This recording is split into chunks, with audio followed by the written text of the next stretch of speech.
Welcome back, guys. Or if you're new here, this is Automotive Anonymous, and I'm currently driving a 2024 Mazda CX-30 on some Bridgestone Turanza all-season tires. And I want to show you exactly how it does in snow, slush, and ice. We're going to do accelerations, braking tests, launches, and see if I get stuck today to show you how do the Mazda CX-30s, especially without the turbo, do in the winter. And if you like Mazdas, I'm borrowing this one from Goody Mazda, so I'll link them below. But also, I've already taken out a Mazda CX-5, turbo and non-turbo, and a turbo CX-30. So I can show you the difference between the turbo and non-turbo engines of Mazda's most popular models, as well as these are all on a different set of tires, basically. Tires make the biggest difference.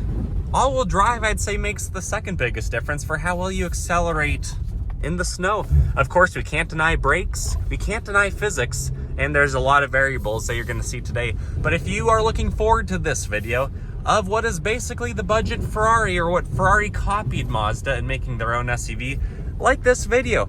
Subscribe if you haven't already. Comment your thoughts and opinions below, but otherwise, let's get right into it.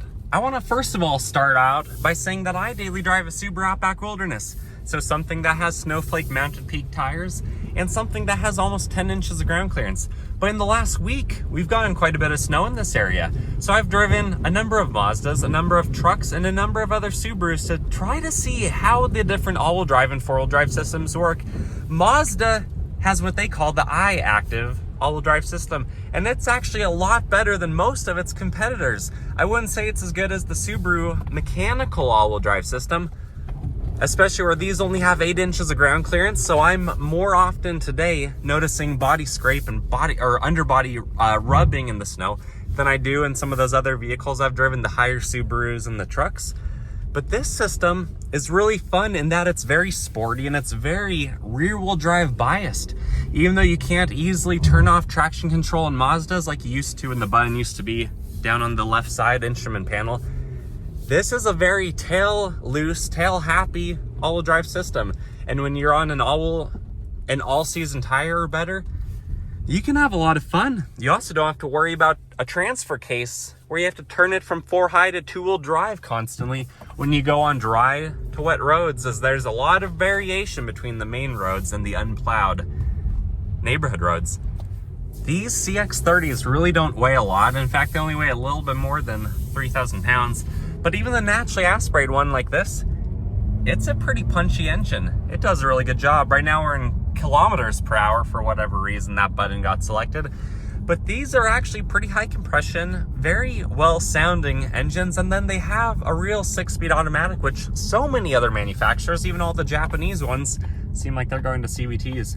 So Mazda has really done a lot of things right on this generation of CX-30, including its all-wheel drive system. But if I pull over here on the side of the road through some slush, you're probably gonna hear the underbody rub. Let me get out and show you what it looks like. I'm purposefully trying to not be in the grooves, what's already cut out, and things are really melting. So I don't think we're gonna bottom out today, but you can see there's, pretty good slush and snow out here, enough to slide around in. And before I try to launch out of here, I just want to point out how good Mazda's interior is. Even on this Carbon Edition, barely, $30,000 little SUV, it's fantastic. But you'll notice that the windows are really not that tall, so visibility is kind of limited out the windows, although the side mirrors and the rear view are crazy good, because this vehicle is only about 14 feet long. The back seats in Mazda, though, are where there's less space than some of the competition. But overall, it's a very nice, very sporty, well-packed package. Let's try to launch out here in normal mode. Oh yeah, not even a problem. Mazdas are usually top safety picks. They're very sporty in how they feel, although the steering is like every other brand in that it's the electronic power controlled. It's not like the old school manual days where you could actually feel vibrations and feel what's going on through the wheel, but it is very direct, very easy to use. But where this vehicle doesn't weigh a whole lot, it's really getting bounced around by all the ruts and the grooves and the snow and the pre-existing tracks. But I'm getting sideways right here. It's easy to control it. It's easy to get the wheels pointed in the direction you want to go and to control a slide to control a skid. And honestly, if you have good tires and the roads are pretty clear like they are today, it's easy to have a lot of fun driving something like this. I'm gonna get up to speed a little bit and then we'll brake on the slush. Even at a very low speed, ABS sure kicks in for quite a while. You're really gonna slide a lot because you can't get throughout physics. I'm gonna come off camera real quick, switch back to miles per hour, so that might make more sense for more of you guys watching. All right, we're in miles per hour now. You just had to go through the settings to do that in vehicle settings. But with 8 inches of ground clearance and pretty decent Bridgestone tires, it's doing decently well. I will say though, I did think the turbo models of both the CX-5 and the CX-30 did better. I felt more in control on those. And at no point did I feel like I could get stuck. Because you don't even have to high center yourself to get stuck. I got a couple Silverados stuck just the other day in 2-wheel drive, and they weren't high centered. One of them even had some Goodyear Wrangler tires, which are pretty decent, all-terrain tire.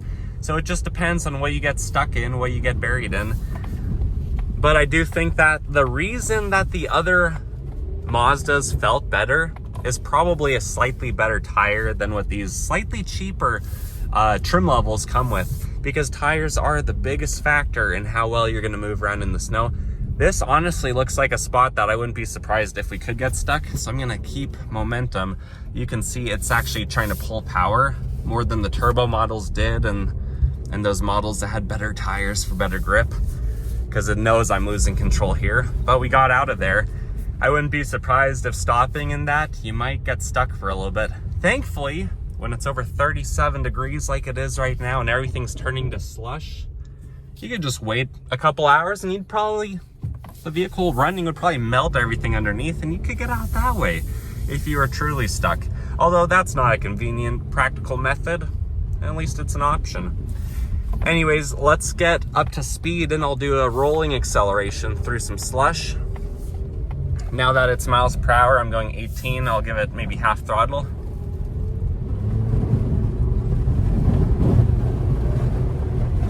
And on this private road where I got up to around 30 miles an hour, it kept straight. It tracked really well. Hopefully you guys could hear that on camera, all the ABS kicking in. Let's go around this corner though, see what the vehicle wants to do. It does go a little bit sideways and then it catches traction. But this iActive system does a really good job in how Mazda's system monitors so many things to make a whole lot of variations to the system for where the wheels brake, where they get their power. This is a really good all-wheel drive system compared to a lot of the other things I've driven.